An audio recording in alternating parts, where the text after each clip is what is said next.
देखी यार केरा आ लो जी 9 नंबर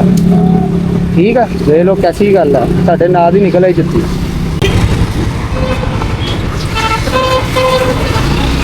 अस्सलाम वालेकुम की हाल है भाईजान ठीक हो सेहत ठीक है माशाल्लाह कित्थों आ रहे जे काम ते गए सी काहदा काम करदे जे गड्डियां लोड करी दियां मैं भाई नूं देखा कि भाई ने इन्नी गर्मी च शूज पाए आ ਉਹ ਵੀ ਮੁੱਲਾ ਦਾ ਥੋੜੇ ਜੇ ਫਟੇ ਪੁਰਾਣੇ ਹੀ ਆ ਹਾਂਜੀ ਤੇ ਤੁਹਾਨੂੰ ਚੱਪਲ ਜੁੱਤੀ ਦਿੰਨੇ ਆ ਉਹ ਪਾਇਆ ਕਰਨੀ ਆਪੇ ਘਰ ਚ ਠੀਕ ਆ ਲਿਆ ਵੀ ਆ ਜੁੱਤੀ ਲਾ ਕਿਹੜਾ ਸਾਈਜ਼ ਆ ਆਪਣਾ 9 ਨੰਬਰ ਆ ਦੇਖੀ ਯਾਰ ਕਿਹੜਾ ਆ ਲੋ ਜੀ 9 ਨੰਬਰ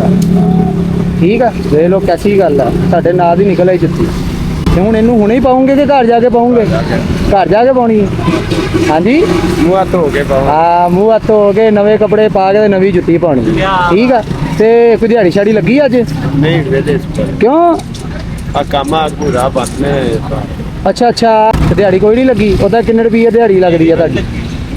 ਦਿਹਾੜੀ ਇੰਨੀ ਕੋਈ ਆਧਾਰ ਤੇ ਦਿੰਦੇ ਨੇ ਕਿ ਇਹ ਅੱਲਾ ਪਾ ਦੀ ਤਰਫੋਂ ਆ ਠੀਕ ਆ ਇਹ ਤੇ ਬੱਚਿਆਂ ਦੇ ਕੋਈ ਸ਼ਾਇਦ ਖਾਣ ਪੀਣ ਨੂੰ ਲੈ ਕੇ ਜਾਣਾ ਠੀਕ ਆ ਆਪਣਾ ਜੋ ਦਿਲ ਕਰੇ ਉਹ ਖਾਣਾ ਪੀਣਾ ਤੇ ਜੁੱਤੀ ਤੁਹਾਡੀ ਅੱਲਾ ਦੀ ਸਪੋਰਟ ਨੂੰ ਜਾਓ ਤੁਸੀਂ ਅੱਲਾ ਦੇ ਵੱਲ ਠੀਕ ਆ ਹਾਂਜੀ ਤੁਸੀਂ ਸੁਣਾਓ ਕਿੱਦਾਂ ਸਹੀ ਪਾ ਰਹੇ ਆ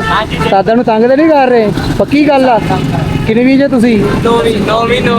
ਨੌਵੀਂ ਚਲੋ ਠੀਕ ਆ ਬਜ਼ੁਰਗੋ ਜੀ ਅੱਲਾ ਦੇ ਵੱਲ ਅੱਲਾ ਪਾਕ ਤੁਹਾਨੂੰ ਕਹਿ ਖਰੀਦਣਾ ਲੈ ਕੇ ਜਾਵੇ